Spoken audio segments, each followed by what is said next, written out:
good work today. Put the uppers on, so it was good to have the shoulder pads on.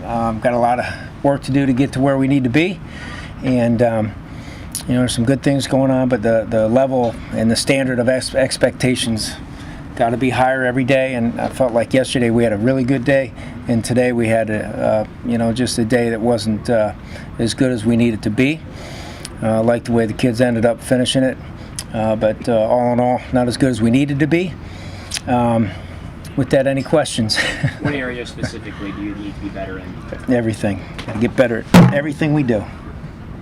Steven? We saw Josh Kirkland. Can you tell us? Bumped knees. Bumped knees. He's got a little bruise. Fancy word for it would be a contusion. Mark? Scott, have you noticed any difference with the padded helmets and the impact? Yeah, I mean a little bit. There's really not a lot of science behind it. I just felt like better safe than sorry. I know it doesn't. You don't hear those cracking of the helmets at practice, and I would imagine that's got to be a good thing. Yeah. Danny? Scott, you took a look at the defensive linemen early on. What did you take away from them today so far? First day of pads, not good enough. Don't play with our hands well enough. We got to find a group of guys that can make up for the loss of Jason Bromley. We'll have a great challenge. I'm just glad Coach Dowse is coaching them. The running back core, how are you, Coach? Doing good. How you doing, Nico? Thank you. The running back core, obviously, it's been deep the last few years here. We're talking about Prince Tyson specifically, his fifth year here. Yeah. What do you look for him as a fifth-year senior to provide to you guys? Yeah, look for him to lead the way as far as, helping us stay organized as a group, as a team. Kind of be the spirit in that room, which he's done a nice job. The other guys, I'm looking forward to having some real practices where we actually tackle and bring people to the ground to find out if the potential is potential is one thing. Do they put productivity on the field? Jerome Smith, is gone, so we got to find that next guy up, and I think we have a good group of kids that can do it. But potential get you fired if they don't get right. So hopefully we'll get them right. I think we got a good group of kids, but really looking forward to getting through these fake practices and seeing if we can tackle and seeing if we can run through tackles and that sort of thing. So it'll be a good challenge for the kids. It's a matter of time before we can get to that. 3 more days, I think it is. So, we'll see what happens. Scott, where did John Miller show the most improvement up to this point to really kind of get himself in the mix? He lost weight. He got his body to the point where he could actually practice hard. When he first got here, he was a bit of a marshmallow. Now he looks good.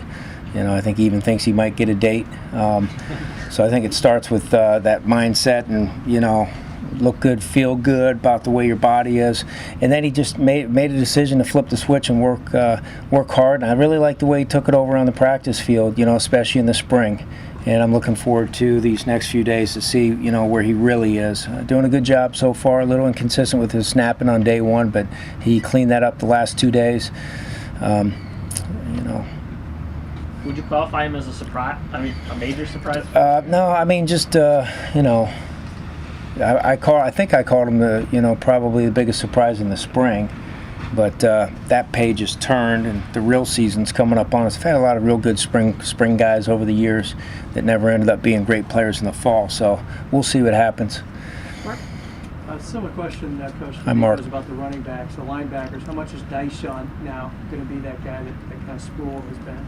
Well, we'll see. Only time will tell. Marquise raised that bar real high because he had the ability to be a consistent leader, especially this time of year when we really started to see it. And that's the challenge for guys like Cam Lynch and Dyshawn Davis to see if they can do that. Because it is a little bit of a behavioral change to take it to the level that we're asking, expectations, to do all the little things right all the time. When people are looking, it's easy. When they're not looking, it's hard. And that'll be the challenge for Dyshawn. He knows it, and he's up to the challenge, and I'm looking forward to see if he can, increase those things day by day. So far, he's done a nice job. Indy, the offensive lineman who came from Washington, can you just tell us a little bit about him? Sure. How he got here? He's a great kid.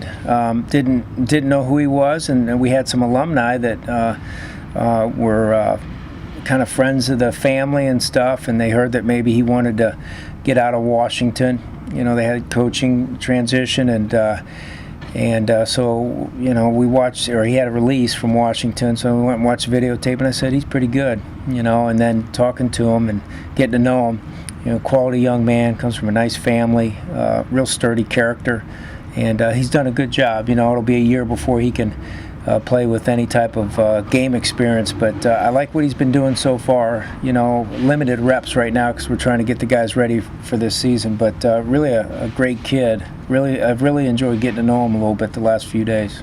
Was it late in the summer when you kind of found him?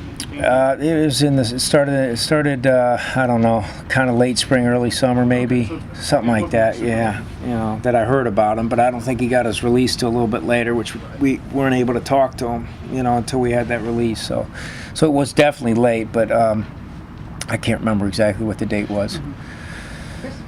Obviously, when a kid deals with family stuff, you're going to give him all the time he needs, Scott. But is there any timetable on Alan kind of coming back here, or is that? Just when the family is all set and feels good about things, and we'll get them back up here, and it's all those matters are resolved. Time for a question or two more. Any other questions for Coach? Yes, Shanna.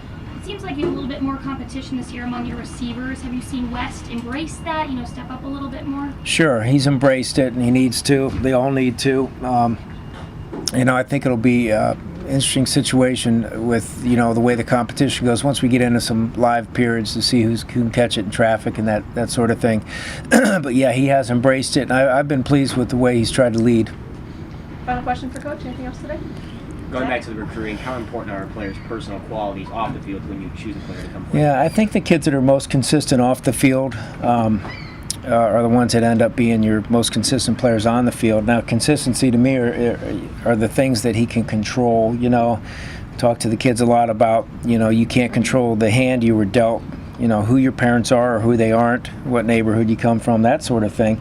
But I have a lot of respect for the kid that maybe doesn't come from a lot, that finds his way to a school like Syracuse through a lot of hard work and having consistent behavior through that work ethic. A test score, standardized test score type of thing, I don't worry about so much, but when a kid has great effort like Shamarko Thomas, you guys all know Shamarko had really great effort on the field and at practice every single day of his life, but he did the same thing in the classroom.